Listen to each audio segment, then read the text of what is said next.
Hello and welcome to another episode of Clone Wars Conversations, a JAT Channel exclusive. I'm your host, James Arnold Taylor. Okay, whoa, wait, stop. Highly irregular for me to stop in the middle of an intro of Clone Wars Conversations, but highly irregular really suits my guest, Jason Spisak there. We had such a great time. He is so funny, and the first thing you're gonna see when we come in after my intro, which is very serious, is a lot of funny stuff before we were officially rolling for the interview, and we were doing our clapping there, which is a slate to match up sound with audio and video and audio together and such. And then the rest of the conversation was set by the tone of the joking around that we did there. So I wanted to add it in, so it's a little irregular. It's a different interview than any we've ever done here on Clone Wars Conversation, and Jason is such a great guy and so fun. He actually makes the same point that Sam Witwer made about Disney and Clone Wars later on in the interview. So if you hear that, you go, wow, they made the same point. They did. And Jason's interview was actually recorded first. Just a bit of information. Oh, and by the way, make sure that you catch all the way at the end of the video where Jason actually explains why his hair is the way it is while he's signing the wall at JAT Studios. Check it out. Watch all the way to the end. Back to serious James giving the serious introduction, but enjoy this very special Clone Wars Conversations. Throughout the battles that raged during the Clone Wars, we met villains and heroes, droids and aliens, and even some humans that made a lasting and indelible mark on our memories of it all. Some were separatists and some were rebels, but few were both. Well, really, perhaps only one. Lux Bonteri started with his family on the side of the separatists, but learned through trials and pain that to truly do the right thing, he would have to join forces, no pun intended, with the Jedi and the Republic, even eventually being appointed Senator of Onderon. And along the way, he was the only one that may have ever actually had a chance to turn the head of my favorite Clone Wars character, Ahsoka Tano. So, how does this troubled young man journey through it all with confidence? Well, it would have to begin with his voice, because the man that provides it not only has a confidence all his own, he's got the acting chops to back it up. Today, I sit down and talk Clone Wars with a seasoned professional who's also quite the jokester, the awesomely talented and fun Jason Spisak. Welcome to the conversation.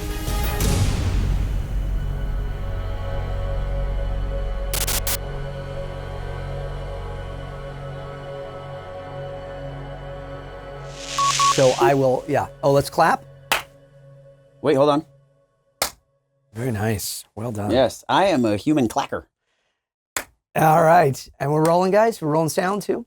Good, all right. It's like a human clacker, but if you look at it, it's also like a giant Pac-Man that's going to eat James Arnold Taylor. How are we? You've played a dinosaur, right? I have. Did you know that we were both in Dinosaurs. Look at that. Like a million years ago, and Transformers RID. Yeah, okay. But and when I looked at that stuff, and I was like, wow, James Arnold Taylor, he's like super famous and works all the time. And what happened to me? Like, I don't understand. You know, like I was like, you know, in those shows and playing the lead, and now, wow. Yeah. You know, you are incredibly talented. This is actually supposed to be your interview. No, but I just thought I would say that to you. I just thought I would say that first. Very kind. That's very nice. This will all get cut out. That I find you to be an incredibly versatile and talented well, actor. God bless you, my friend. But I mean, likewise. I wasn't kidding when you said a message about, you know, always do your best or you always have a shot. And then I sent, yes, unless I'm going up against James Arnold Taylor.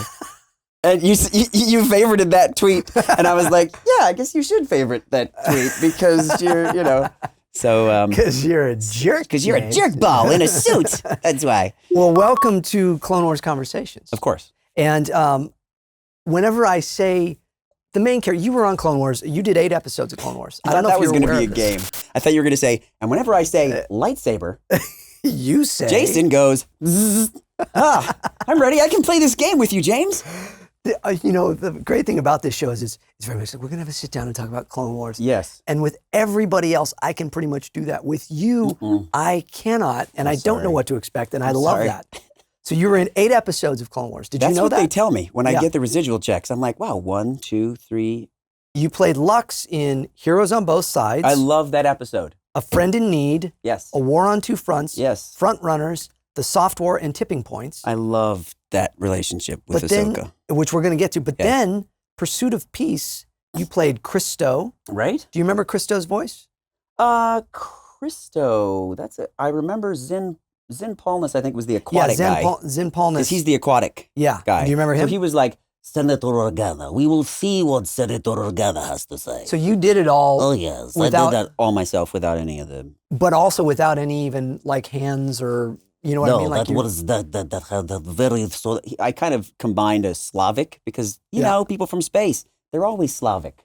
And a sort of a stuffy nose because he was an aquatic creature. So when they showed me the artwork, when Dave showed me the artwork, I was like, oh, yeah, he's kind of a squid head. Okay, I can kind of do squid head. Yeah, and you did. So that I came up with that. We will see what Senator Organa has to say. It's brilliant because there's, I'm sure we're picking it up. There's a little going on in your voice right now. Yeah, there is. And Coruscant Guard. I swallowed a fish and it's still there. Oh, did you? So you thought I didn't use any kind of tricks? But you did. But I did, and I'm afraid to say it's not left my body. You were the Coruscant Guard in that episode tay. Do you remember that? Coruscant Guard. Good times being the Coruscant Guard. I actually think that was just me trying to sound like a man for a change. And I think it went over okay, apparently, because no one's called it out like, hey, why does that Coruscant Guard sound like an 8-year-old boy? No one said that. So I think I succeeded. You did okay. Yeah. And then there was... Get over here! I think that was it. Yeah. I called it back up. A test of strength, you were a pirate. Right. And it was really funny because when I saw that I was going to be a pirate, I was like, that's interesting. I didn't really think about Clone Wars and like, "Arg me mateys, we're going to go get those ships from those guys." You know, and I didn't think about what a space pirate would be like. Yeah. And I think they were sort of previously established by somebody. There was Jim Cummings was Hondo. Right, was Hondo. And so it was that played a couple others. Same type we of were all person. kind of doing like these kind of... Right, so it ended up being more like they were orcs light. Orcs you know? light. But Lux Bonteri. Bonteri. That's what they tell me. I always want to do it like, it sounds like a Lux Bonteri. Yes, like he should have his own theme song. And a little glint in his teeth when he's like, Ahsoka, what do you think of my plans? Ding. You know. But Lux... How did Lux come to you? Did you audition? Yes. Yeah. This is... Tell us the story, Jason. Well, let me say something about this, James. It was a long time ago when I auditioned for Clone Wars, when I was a little lad. They sometimes give you artwork, you know that. Yeah. And a lot of the times you're not that fortunate on a show like Clone Wars that they tried to keep as much secret as possible. Everything was, yes. Yeah, so I didn't have the luxury of artwork, but they did a little paragraph description of what they wanted Lux to sound like. And one of the things they said was Harry Potter. Oh, is that right? Isn't that strange? They said they wanted him to have a little bit of the adventure spirit of a Harry Potter, someone who would go against the grain, but still be a little wide-eyed, which I thought was interesting, their take on it. But they also knew where he was going to go. Right. That eventually he would he would even age a little bit, and he would grow and change. Drop a little bit. I would say a little bit of the accent. We talked about some of that he was a little bit more proper the first time he meets Ahsoka, you know. How many Separatists have you met? You know, and it's all with the sharp consonants and everything. But then when he's fighting with the rebels with Saw, and, you know, he's just a little bit more like, he doesn't quite go, you know, into street London accent, but he's got a little bit more of that. He drops some of that. That's very true. So it was an interesting journey. But where it started out was an audition with a paragraph that read that they wanted him to have kind of an upper entitled attitude, but yet a sense of adventure, a sense of open to adventure, and something like that Harry, I think they even mentioned Hermione, like that Harry Potter and Hermione, they would have that type of adventure together, and I think they meant Ahsoka. Yeah. It was fascinating. It's fascinating. Wow. And I think they threw names in a hat and picked me out, which is fine. I'll take it. I don't think so. Dave was very specific. I mean, he listened to every audition, and he always made sure that it was within his, but also George Lucas listened to these, and the whole crew there. That's always kind of blew my mind. I was going to say, did it? Because I grew up watching Star Wars. It was such a huge, huge part of my life with the toys and the stories I would tell myself and my brother and I. We would create, you know, older or younger in brother? Our basement, 2 years older. Okay. And my psyche has Star Wars embedded in it, kind of like a puzzle piece. Yeah, because that's a great way of putting it. That we grew up. Yeah, with it present in our lives. And when it came time to actually do this, I wasn't feeling scared. I wasn't feeling apprehension. It was really excitement. Yeah. And I get into the studio, and Dave spends the first, 10 or 15 minutes talking about the political situation. Yep. Because you can't just drop into some of these episodes and feel like you know what's going on unless he gives you some of the backstory, right. Especially if you haven't been present for the previous episodes. Exactly. You might know because you've been there, but the guest stars had no idea. Actually, we wouldn't know as much as you might think because we got the scripts when we walked in the room that's too. True too. And any scenes we weren't in, we didn't always even get those. Right. So, because it was so top secret. Well, that moment hit me pretty profoundly. As Dave is discussing the politics behind the Trade Federation and the rebellion, as it does not exist. When he was first talking about it, he was talking about the Lux's mom. Yeah, Mina, right, who ends up getting murdered, and so yes, they had voiced by Kath Soucie, by the way, right? Who's just amazing, a legend in voice acting, and we'll talk about that. But go, I didn't mean to interrupt you. Go ahead. He's painting this scene, and then he lands on the moment when Ahsoka and I meet. Yeah, and he says, "It's very important to George that it not seem like a love story." Okay, but yet it is. Yeah. Because Jedis can't fall in love.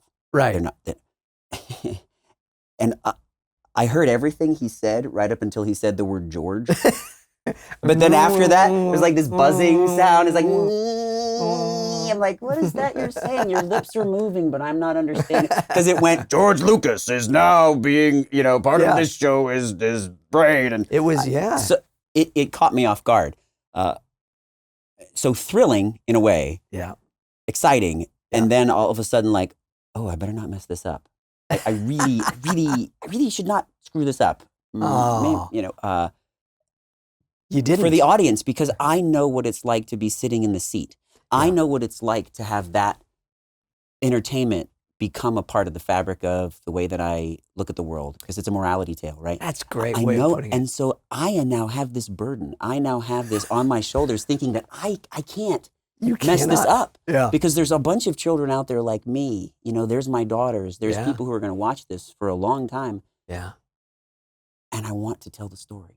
Because you and I mean, that's our job. I just want to tell the story. I want to make sure that whatever part I play in it furthers how the story lands on the audience's doorstep. It's the beauty of being a voice actor. That's what's important to me. Yeah, is that we get to actually become the characters, and if we do our jobs right, nobody thinks of it as Jason and James doing these characters. They think of it as Lux and Obi-Wan or Ahsoka or whomever. Yeah. And I would say we have that gift of given to us. Yeah. I don't mean we have the gift of voice talent. Yes. We have a gift. Let me tell you. To be honest, I can play 9 characters, and I do right now on television. And you have no idea who I am. No. What I mean is, given to us as an actor, if I'm on camera, I can only do so many things before you kind of see me. Yeah. Okay, you see who Great I way am. of putting it. And then that will take me out of the story. Mm-hmm. Part of the reason why casting semi-unknowns in Star Wars movies is a great idea is because then you don't get taken out. Yeah. When you see somebody who you are familiar with, all the other things they've been as an actor. Yeah. So to me, that's a brilliant casting choice when you want to tell a fantastic story is to drop in people who are, talented and have experience, but the audience doesn't quite know who that actor is yet. Yes. Because unfortunately, on camera has that byproduct. Yes. But with us, we modulate our voice a little bit, and you're looking at the incredible artwork, the incredible 3D modeling that goes with Clone Wars, and many of us played multiple characters and are incredibly good doing it to the point where you're still just watching the story. That's and that's huge. That is really well put, and such an important part of why I love voice acting, why I've always wanted to be a voice actor. Yeah. I still want to someday. I might actually get there. Like I go into the rooms with, people who are amazing greats and people like Rob Paulson and Jim Jess Cummings, Arnell and Frank Jim Cummings Welker, and Frank Welker. And you're just sitting there going, someday I'm going to be like you, Frankie. Someday. But, but let's touch on this though. It's funny because I was just watching last night. I was watching the, which one was I watching? I was watching the first one, Heroes on Both Sides. Yes. Because it'd been a while since I'd seen that one. Yes. And that scene that you're talking about, that George, Yeah. and from this point now, all you hear is, He mentioned George Lucas. it worked. It worked where, is there an interest there? Right. Is there not? Is he interested, or is he just like another boy? Right. And she's reading too much into it. Right. Or, you know what I Right. mean? It was lovely.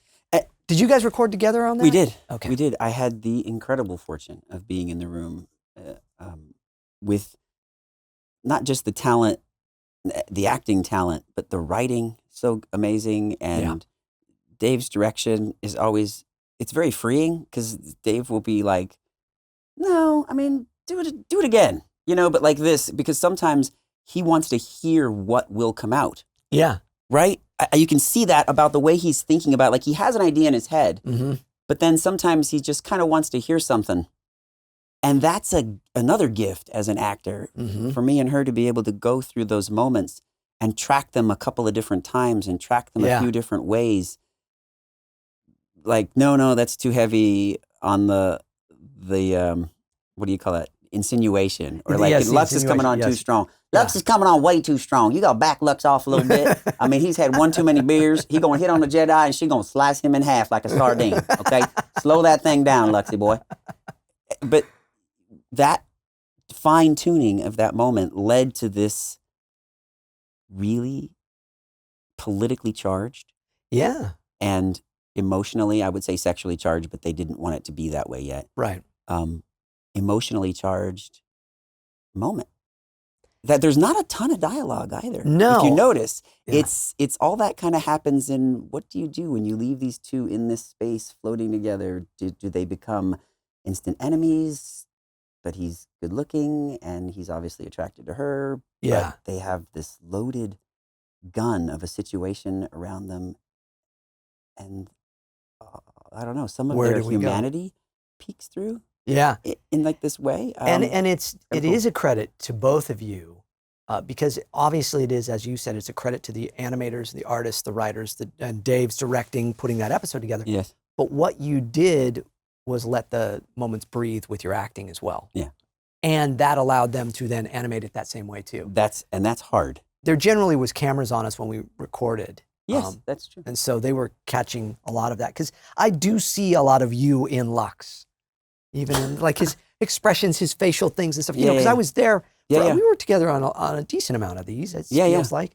But you know, watching how you would do the character, and I kind of feel akin to Lux, the Obi-Wan, little Obi-Wan. It's almost like what the Duchess Satine and Obi-Wan would have been like Ahsoka and Lux, watching them. Oh, right, because they were younger. This parallel world. But I felt as though he was this kind of young version of Obi-Wan there. I don't know. Yes. I enjoyed it.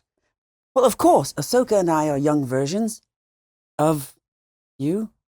Not at all. No, there's, I guess it's maybe just more, I feel akin to you as a fan of voiceover. You and I both, I think, feel the same way, that we've been very blessed to have these careers and get to play with the greatest actors in voice ever. And I mostly hurt other people. That's how I get my roles. I know you think I'm blessed, but really I go around Tanya Harding everybody. I'm just Is that right? At the end of this, I'm actually going to knock James out. So, and that's how I'm going to be working on Teenage Mutant Ninja Turtles next week. If only I was on Ninja Turtles. Yeah, I know you're not. Neither am I. I used to be. Really? I was Leonardo in the movie. Yeah, I saw the poster. Yeah. Let's not shake our heads too hard about that. No, okay. It's okay. All right. So, hey, I'm okay. I thought we're going to drink our actor tears. That's right. That's right. We could sell that, actually. That's right. Actor tears in a bottle by Mountain Valley. Mountain Valley, yes. It's delicious water, isn't it? It tastes like actor's sorrow. Let's all enjoy a little beverage. Mina Bonteri, Kath Susi, plays your mom. Yes. Did you work together? Were you in the room? Was she in the room with you? Yeah. And was that because cool? the scene, we recorded that scene that day. And so we were both guest stars that day. And so they put all the people from that episode so that Dave could go through the whole historical, quasi-political rundown only one time, and I imagine that's. Oh no! He'd go through. I think. Wait, I mean, he would. If you listen, he's going through it somewhere right now, right this very moment. And so, yes, I had the pleasure of being in the room with, like I said, the talent. But I truly believe that when you're in the room with such incredibly talented people, that you cannot help but want to not let them down. Yeah. You feel like you want to do your best because they're doing such an amazing job, and you're like, I'm gonna get to that point where I'm doing an amazing job too, and everybody just works absolutely at that level. It really is that, and it's that whenever you can work in the round on an animated series or something. I mean, Young Justice as well, which we'll talk about. So Lux is this separatist. Had you been? Again. So James, how many separatists have you met? Well, not many until you now. Well, except for Dooku. No. Dooku, yes, I said Dooku. This is a holotrace device. You know that every time we'd say Dooku, and D. Bradley Baker was in the room, he'd go, "Go Dooku, Dooku, Dooku." He would always go into that. But anyways, it was hey, interesting. Rocky, I felt Dooku. It was really fun and interesting to see the story from the other side, from the flip side through Lux, because we couldn't look at it that way through Dooku's eyes. Right. Dooku was a bad dude. Right. But he was a separatist, and so this was finally a chance to see that. Did that play into your parts in this at all? Of like, and did you know from the beginning that you were going to eventually kind of flip? Yes, they did talk a little bit about Lux's story arc in a way. I think not because Dave wanted me to play that, but because if you know that his heart is in the right place, then that's an important thing for a character to be grounded in. Yeah. So that even though people look at the separatists as this, this horrible thing, and you are one of them, you need to know that under the surface, they think that they're right. Yeah. That they think that this is how they're going to affect the world and to become the universe that they want it to be. And you cannot play a character by pointing at them and judging them. You simply have to be with their worldview and inhabit that. Huh. And so knowing that that's the way he would go really did kind of inform how he has to live in his skin in this moment. Because when the moment comes for him to be that, it has to be true to that too. So the type of person I create, even though his life experience and circumstances change, you have to feel that that's the same person on those sides. Otherwise, we don't believe it. Right. Yeah. Right? Because nobody really makes that huge 180-degree spin. Well, I'll tell you, those guys were nuts. They always sort of justify their truth position. Right. And that's how I play a lot of the villains that I play. You know that from playing villains. Sure. A villain's just a hero with a different set of circumstances. You have to play them from that point of view, that their truth is actionable. Right. And pleasantly, the writing allows that. I mean, Clone Wars is such a well-written show. Yeah. And you don't have to try super hard to do anything except for get out of your own way. That's very, very well put. Do you think that he and Ahsoka ever got back together anywhere down the line? That's funny, because the monologue that I have memorized and will prepared in a theatrical way for the end of this show. Ooh, don't give it away. Is, I think that there was an opportunity for that to happen. Yeah. But that it didn't. Okay. The way that I feel is, I've played a lot of star-crossed lovers in my life, and I don't know what vibe I'm giving off that I should play that, but... Handsome leading young man. Sure, I like to say that. Who never gets the girl, or the girl dies, or they die, or whatever the circumstances is, but it's just broken. That given the opportunity, even if they had it, that the universe would not allow them to be together. That's what I think, that the circumstance and does not allow them to bridge that gap, to break down that fence. Well, as much as I would love to see it, I think it stays a frustrated love forever. So much, again, like Obi-Wan and Satine then, really. Sure. It's that Jedi thing. There's a Jedi barrier. But that's kind of the idea, isn't it? Yeah. That although Ahsoka does have her own way of being a Jedi, yeah, she's still a Jedi. Yeah. And you can't get away from that Can't take reality the Jedi out of it. Yeah. right? Even though she leaves, she's still a Jedi. Yeah. But I do think, and I think a lot of people watching it wonder, did they ever get together? Just, I just think that that's an interesting, beautifully well put on your part. And I'm glad you studied because. But you can imagine them having a situation where they're forced together on some planet in some situation, and then they're alone. I mean, much like they did the situation with the Death Watch, where they were alone in this tent. Yeah. And how did that feel? I mean, it felt like excitingly uncomfortable and strange, and there's still this political reality, and the only kiss they get to share is one motivated by circumstance. Yeah.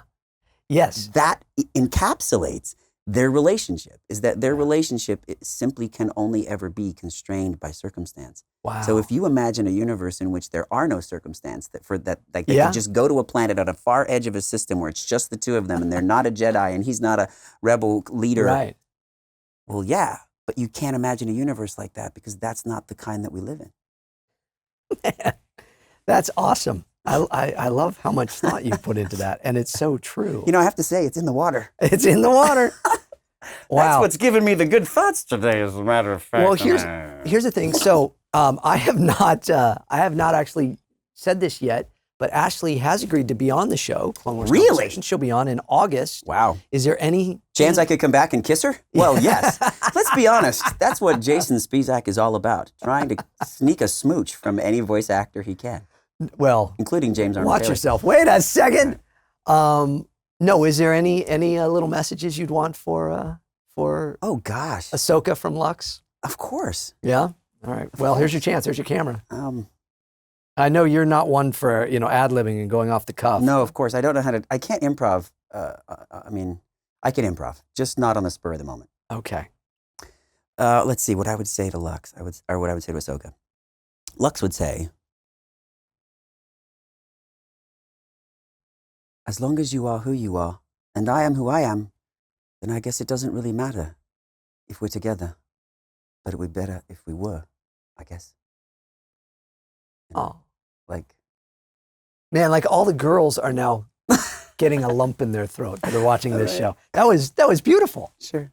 That's just off the top. That's just, gosh. Like I said, it's the water. We have to talk about your career. No. As a voice actor, we do. No, we can't. Actually, it's in my cards. The reason why we can't talk about my career is I have yet to have one. Oh, I'm still working on it.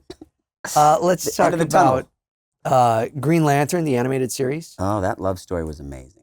That was an amazing love story between Aya and Razor. Yeah. There's something about Razor's character, because he wasn't in the comic books, that they were able to write from a point of view that they were not constrained. Yeah. And that was very liberating for the writers, and it was very liberating for me as an actor to play a character that's not in the comic books. Because if you're Hal Jordan, with Josh was Hal Jordan, and there's a certain set of Hal Jordan-ness that you kind of have to have because you're stick to that in the comic books. You're in the universe already. Kilowog, similarly. Yeah. But Razor wasn't, and I wasn't. So Gray and I got to create these characters from whole cloth vocally, and the writers got to create them from whole cloth. That's so cool. And amazing things started to happen. People were so interested in were taken by it. Where is this gonna go? Where is this love? Is it even possible to love a machine? And it's confusing because it takes the form of your fiance who's dead. And then does that remind you of how angry you are? Or does that remind you how much you miss her? So many complicated questions for Razor to answer. Yeah. And the whole time, he thought he was full of rage and anger, and then realizes that he's really one of the good guys. Yeah. It's a great story. Not enough people, I think, got to see it because Green Lantern, the movie, was a flop and the toys didn't sell. But, oh man, were you a Green Lantern fan as a kid or anything? A little bit. I was actually, believe it or not, Green Lantern was one of the heroes that I connected with. I don't even know. Yeah. I think that list is very short for me. I was a big Flash fan. Yeah. Green Lantern and Spidey. Yeah. Those were my go-tos, and then the X-Men on the side. I knew much less about the X-Men. Yeah. Sure. Oh, really? Yeah. I loved Nightcrawler, which you'd play a great Nightcrawler. I'd play a great Nightcrawler. I can't wait. I crawl all over. Even my face could be blue. So nice. Yeah, someday. But okay, so also Back in the day, Dinosaurs, we were on Dinosaurs together, which Yes, I we don't know were. if that's anywhere, if anybody can see that anywhere, but. On ABC Family. Oh, is it still? Well, it was. It on was. ABC. Okay, yeah, a long I don't even know if time that's ago. still a channel. Rocket Power. Right. Pie Piston. I played Pie and Sputs. Yeah. Pie Piston was like, hey, you guys are terrible, man. You're losers. Like his voice was this cracky thing, and he was this sort of heavy set, nerdy looking dude. Typecast again. Again, Just keep going. Typecasting. And Sputs never said anything concrete. These were the two bad guys who hung out with Lars, yeah. which was the older brother of Rocket, who was the show was about. Yeah. And they would just always come to give the kids a hard time. That was a very successful. How many seasons? I'm trying to remember. I was in 40 episodes of it. Yeah. So I think it went to 52 for sure. that's great. That's great. And then early stuff. This anime. People always ask us all about anime. You're going straight down the resume, man. No, I'm not. I'm just picking ones that were kind of really I was in a lot of anime. neat. Yeah, I mean, a lot, just and none of it sort I can pronounce. But you Yeah. played Koji in Transformers. Okay, That's Transformers, man. That's Transformers, Transformers. RID. but they didn't look at how it's. That's how they spell it on Transfumata. IMDb. Yeah. Yeah, that doesn't surprise me. There's different keyboards in Japan. Here's one that I was thrilled that you got. I auditioned for it and I went, I'm missing something in this. What and is then I it? heard you got it and I went, What? that's what it was missing was this insanity of Jason I try not Spisak to look at who The Penguin. gets what. in the Batman Oh, yes. Well, Batman Telltale series. Right. Penguin in the Batman Telltale series is something else because they wrote him to be different than any penguin had ever been. They wrote him to be handsome and a little dashing, a little Londoner. Typecast again. Again, thank you very much. It must be the hair. Yet, insane, yet off his rocker. And when you get a chance to read a role that, again, has been rewritten from the way that DC normally does it, because Yeah. he's not this sort of fat, ugly penguin, but he's a power-hungry childhood friend of Bruce Wayne, And- which is a yeah. huge difference because they wrote this layered story again. And I'm like, wow, what a present on Christmas that this is. Was it? Yeah. Did you just because it was beautifully written? You got too, to play, right? That's the point, because you got to play a friend of Bruce, a horrible enemy of Batman, Yeah. and kind of a dashing leading man thing, all in one place, and that's rare. But he was also a bit terrifying. Well, that's the goal. The goal of Penguin is that he's never going to let go of the bitterness. He's never going to let go of everything that they stole from him. Yeah. Because he feels that the Waynes just took everything from him. Right. And he literally is losing his mind. But at the same time, he can be in the park with Bruce and be like, oh, you got something on your chin there, Bruce. There you go. And he can be very relaxed. Well, you played it brilliantly, my friend. Thank you, man. Brilliantly. Thank you. It was honestly. a huge gift. I mean, again, the writing, Telltale's writing is so good. Yeah. They have a way of exercising many different paths because that's the way the games are made. Yeah. So you get to exercise many different ways the character would pursue those paths, and it's such a joy as an actor to follow those. Mm-hmm. You and I have been in lots of shows, but we don't get to act together very often. Very rare. I remember that we're when you together. came in on Young Justice. Yeah. You came in the day we did the episode with all the flashes. Yeah. So it was me, Jason Marsden, and you. Yeah. And you literally said, this was so funny. James Arnold Taylor goes, all right, don't sound like you, don't sound like you, don't sound like you. It was hilarious because we all knew that was true. I had a voice established on the show. Impulse was kind of had the first line. So then you had to go after us. Yeah. And you were like, forget it. Okay, I can't do this anymore. We're out of voices for the mid-range, childlike man person.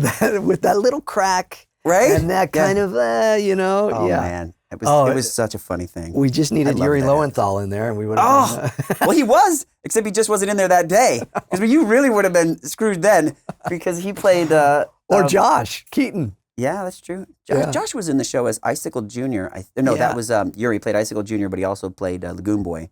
And then Josh came in as Black Spider as an homage to his Spider-Man tour. Which was really cool. funny. Yeah, no. So Young Justice is one of those shows, and we'll jump to that. I was going to talk about Final Fantasy. We'll finish with that. I can't talk about Young Justice. Well, no, when it was done. Nudge, nudge, wink, wink, say no more. Yeah.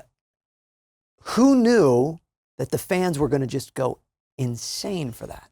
Well, I mean, how many cons have you and I been at where it's like Greg's going, oh, we're going to do a Young Justice pound because people can't get enough of it. They love it.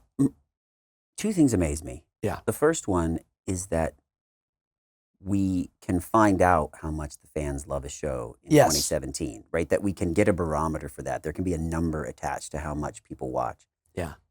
Meaning Netflix literally had a number and they said, wow, there's a lot of people watching Young Justice. This is amazing. Have you seen this number? Wow, that is a lot of people for a quarter. No, that's a month. That's literally what they said. That's insane. That can happen. But then the second thing can happen, that in 2017, that many people can have an effect on what gets produced. That we can have a Young Justice season 3. Amen. That is even more important to me because it means that we're getting closer to fan-driven content. Mm-hmm. And giving the fans what they want seems like a no-brainer to me. Because if you write a show, you produce a show, you executive produce a show, and people love it and they want more of it, well, we're in the entertainment business. What part of give people more of what they want don't you subscribe to?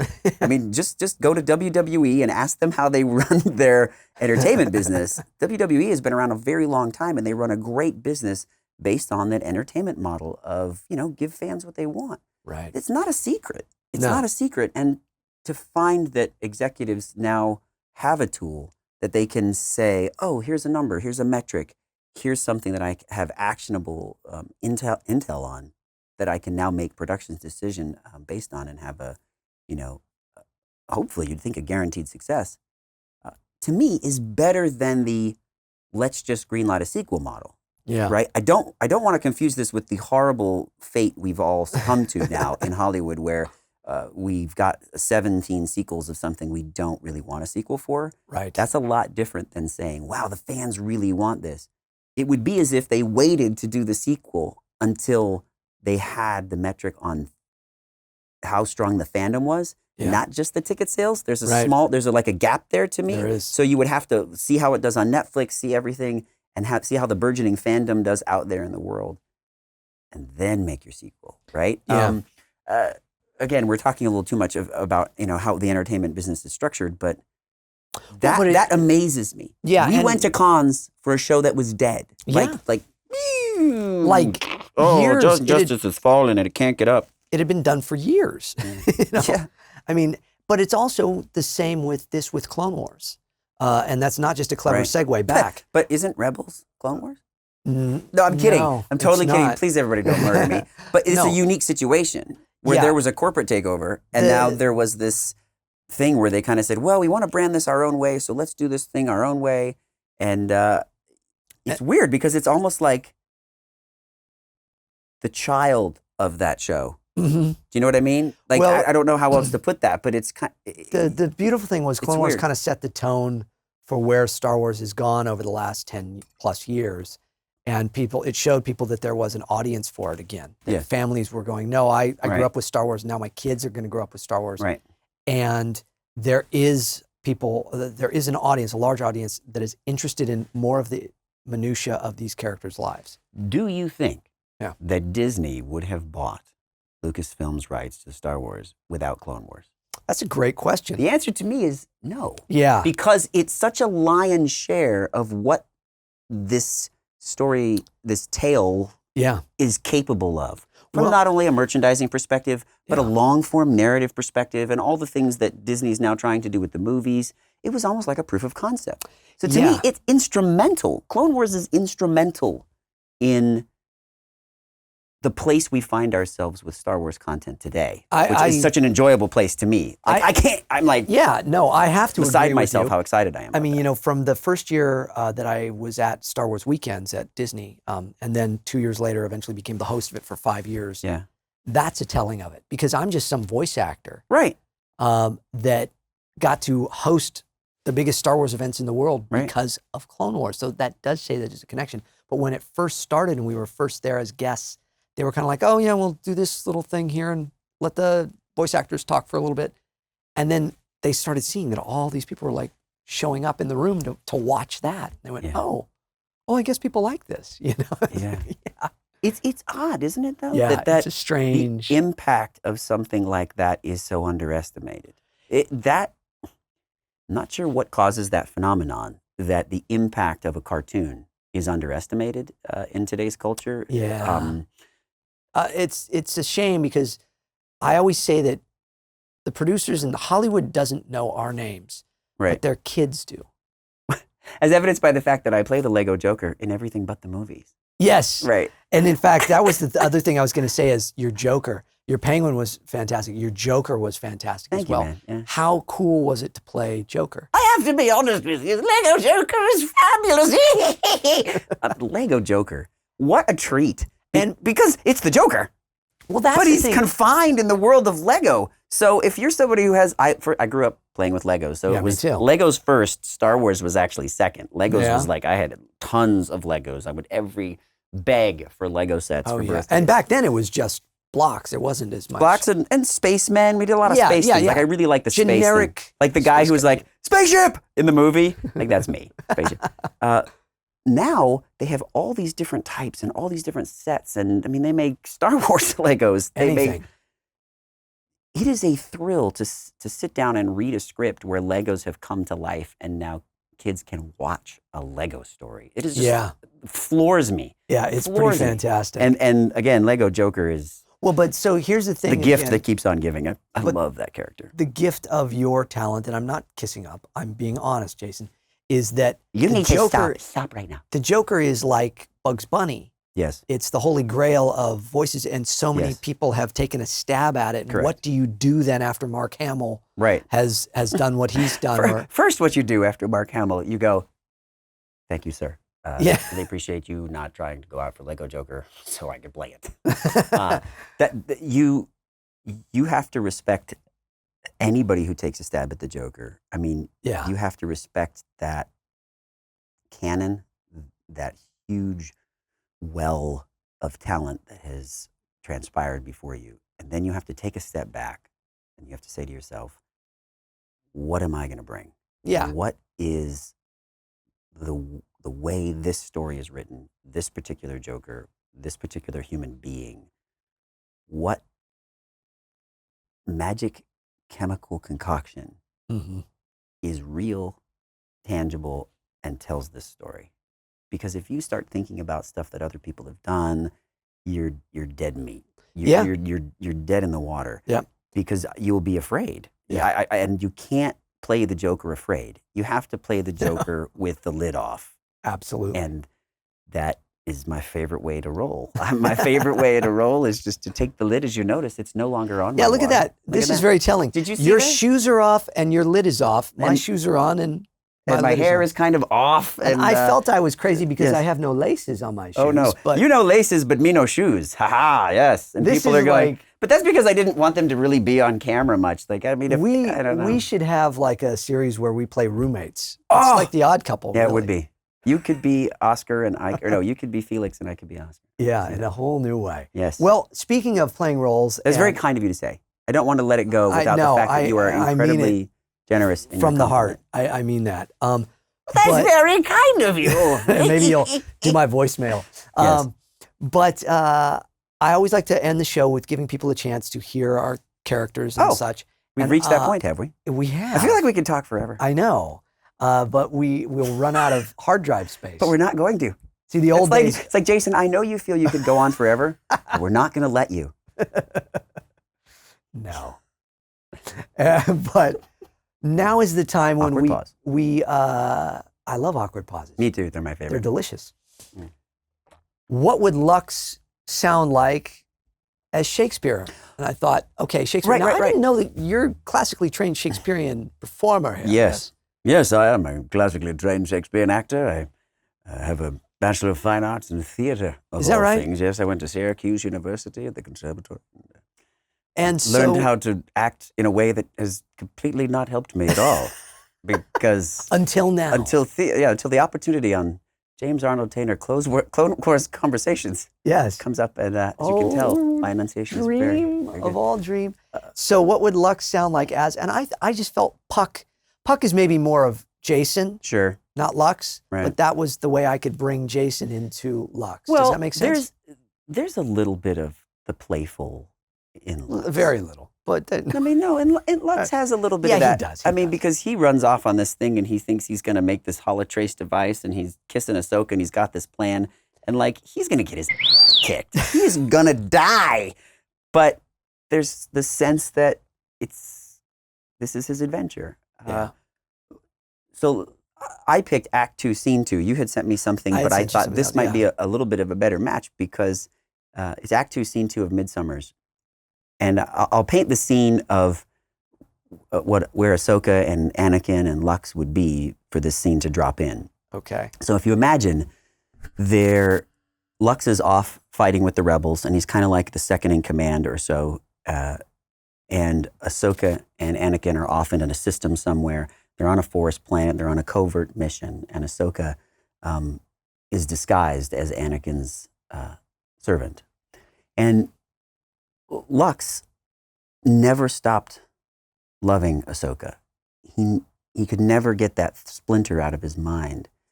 And he asks his rebel commander if he could have just some time, because the war is getting really violent and heating up, if he could have some time to go find Ahsoka and tell her how he really feels. And the commander begrudgingly lets Lux go on this mission and gives him the information, the planet that Ahsoka and Anakin are on. And so Ahsoka and Anakin are in this forest, and Lux has been looking and looking and looking for Ahsoka. And he has this flower with him because when he meets her, he just wants to tell her how he feels, leave her with the flower, and whatever happens, happens. He can't find her.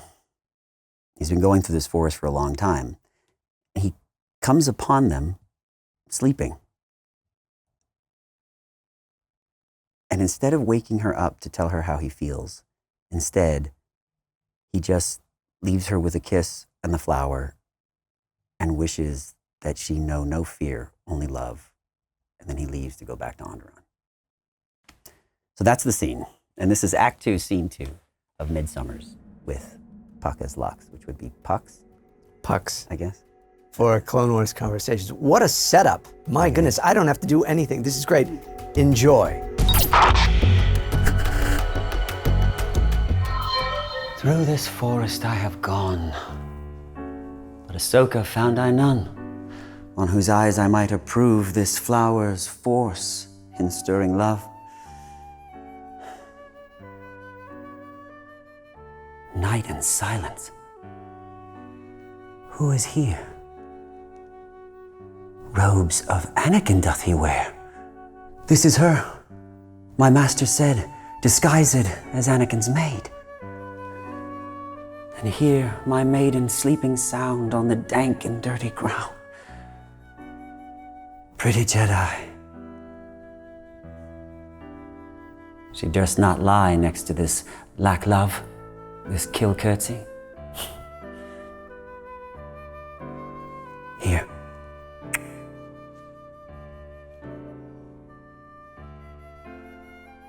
Upon thine eyes I throw all the power this charm doth owe, and when thou wakest, let love forbid fear's seat on thy eyelid.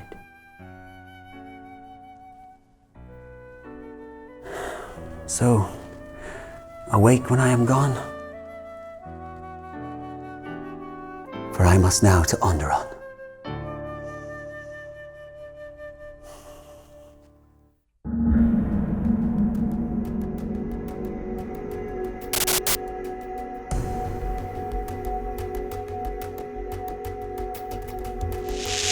The massively talented Jason Spisak, not just a voice actor, but a very talented thespian, indeed. Hey, I hope you would subscribe to the JAT channel and check out all the other Clone Wars Conversations, as well as all the other videos I have here, from vlogs to behind the scenes and a day in a life of a voice actor to so much more at the JAT channel. Please subscribe, it's totally free, it doesn't cost you anything, just a little time, and hopefully you enjoy yourself while watching. Please come back here again and join me for another Clone Wars Conversations. Okay, you're gonna sign the wall here, Wall of Fame. Are you rolling? And yes, I'm rolling. First of all, let me tell you me tell you about the hair.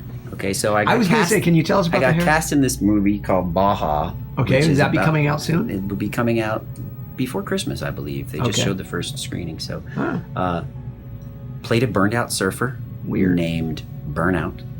Awesome. My hair was blonde at the tips then. Yes. I go home and my 11-year-old daughter says, "Ooh, now I can dye your hair, right?" And I'm like, "Yes, you can practice." So this is her practice. But it's fitting for you. It is kind of does match my insanity, doesn't it? Will you just let it grow out now, or will she do some more colors? I don't know. She's begging me to do a little something, and I said, "How about green for the Joker?" Yeah, that actually would work. That's what I'm hoping for. Okay. All right. So you sign away. You sign in underneath Jim Cummings there, which is about where I am. Omen. I'm under Jim just Cummings. underneath. Aren't we all though?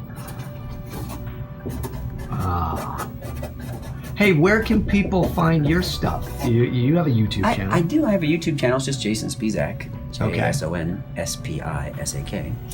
And I am on Twitter. But I will have a new podcast called Anti-Social Skills, which is a comedy game show, half animated podcast, which will be coming out this year. So awesome. You'll be able to, it's Anti-Social Skills with a Z at the end. Excellent. We'll be looking for it. Peace, love, and all that hippie stuff. There it is. Sweet.